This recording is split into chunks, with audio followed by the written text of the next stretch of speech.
Well, hello and welcome to the Art Money Success podcast. I am your host, Maria Brophy, and we are talking about murals. In today's podcast, we're going to talk about how to write up a proposal for a mural project.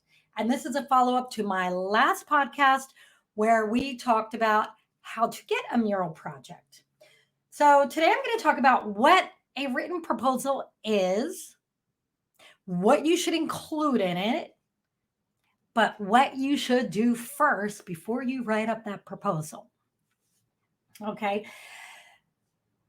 I work with so many artists. I've worked with artists for almost 20 years. I coach them, consult them, help them with their business problems. And one thing that I know is writing up proposals is very challenging, especially for a creative person who is great at the art, but then you throw the business thing onto it and they have to think of what to put in this proposal and who keeps the copyrights and how to charge and how you should collect the money and what kind of deposit to ask for and all the things that you need to know. So I'm just going to cover a couple of the items here today. And if you want to know more or if you want a done for you proposal template, just click the link in the description of the show notes where I have this amazing online mural course and proposal and pricing template package where I did all the work for you. Okay. So, what is the first thing you should do before you write up a proposal? Well, you want to have a conversation with your client. This is so important. And I know a lot of you just want to just send the pricing and the details without the conversation, but that is the biggest mistake. You really need to talk to them either on the telephone or by Zoom or some other way where you're talking to them live. Because in the conversation, your number one goal should be to find out the most important information. And I'll give you 3 questions out of a list of questions that I normally ask. Okay. I'll give you the 3 most important questions. Number one, how big is the wall? Height, width, where is it located? Indoor, outdoor, get the description of the wall. Number 2, what do you want painted on it? Theme, color scheme, what do you envision? And then the third question is, what's your deadline? When do you need this finished by? And of course, I have a whole list of other questions to ask, but we don't have enough time in this podcast to go through them. Now, when you ask your client, what do you want painted? This is really important. You want to pay attention to everything they say and you want to take notes because when you write up your proposal, you are actually going to use their own words in the proposal. And I'll go into that a little deeper in just a couple minutes. So here's what your proposal should include. Oh, and before I go into that, why do you want a written proposal? So some people will just jump into an art project with a verbal conversation. This is what you want. This is how much money it's going to cost. I can start on Friday. You really need it in writing. Now, do you need a 10-page professionally polished proposal? No, you don't. But you do need to consider the client.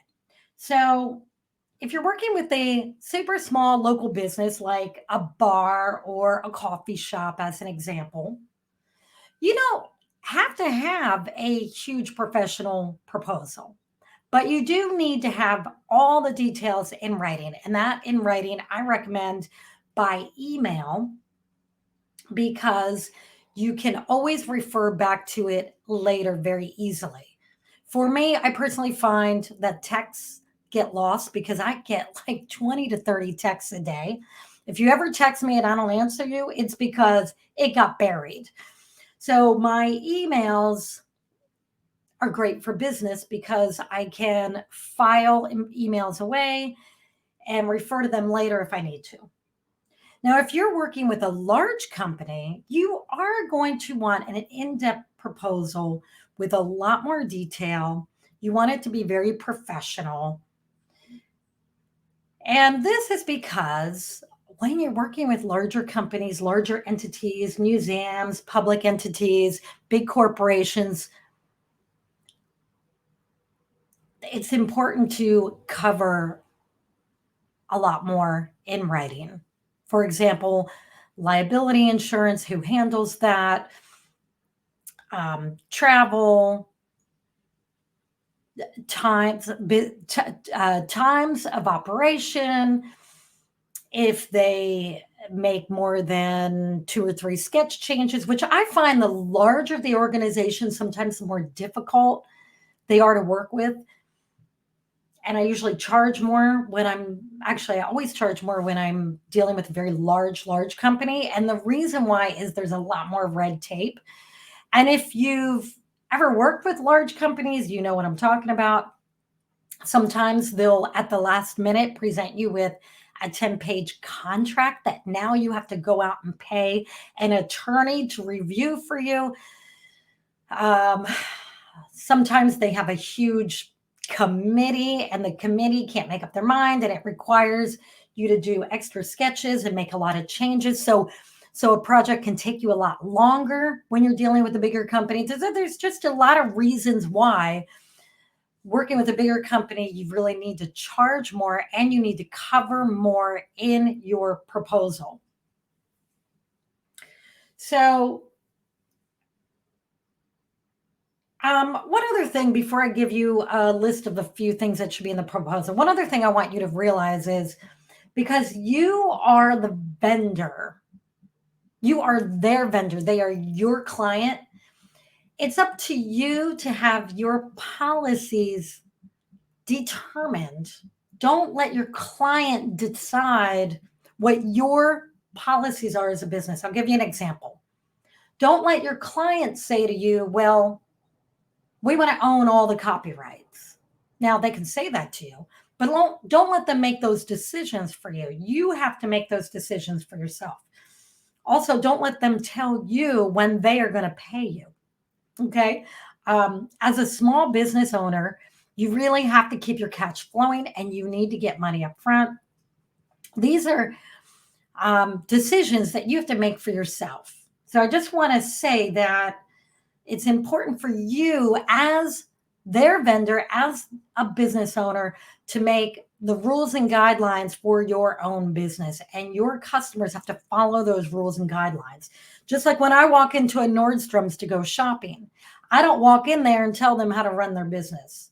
They tell me what their rules and guidelines are. Money's due up front before I walk out the door with my goods. So, okay. So what should your proposal include? Here are a few items that are listed in my mural online course. One, a description of the scope of work. And in that description, you are going to give all the details. Artist will paint a 24 by 64 foot wall mural located at 111 Del Mar Street in San Clemente, California. Client requests a beach scene, including children playing in the sand and having a Southern California beach vibe. Now, I'm just giving you an example, but you're going to use some of the words that your client said to you of what they envision in that description. This is really important because when they read it, they're going to understand that you understand what they want. Another important part of the proposal is, of course, the pricing and payment guidelines. Okay. You want to give your pricing. You want to tell them what you require. So if you require 50% upfront before you buy the materials, that needs to be in there. You require the balance on the day it's completed, which is what we always do.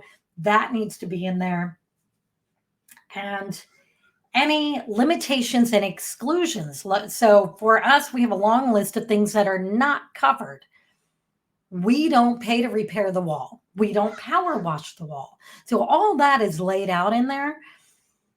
Now, some artists do power wash the walls. And of course, you would add that as an additional cost, or you could fold it into the pricing if you want. I like to break that out for different reasons. Another thing you want to include in the proposal is the timeline. So when they require it to be finished or when they want you to have it finished. And in your timeline, you will break out the sketch process will take this long, the painting process, this, you'll just lay out like a projected timeline. And then you're going to want to have a terms and conditions section. And in that section, that's where you talk about how you're not legally liable if someone gets hurt or injured on the premises. You would include language about who owns the copyrights and any work that falls outside the scope would be billed at an additional fee and so on. I find that when you communicate upfront about all the things, it goes much smoother. And, I've heard, I have one artist client who lost a mural project.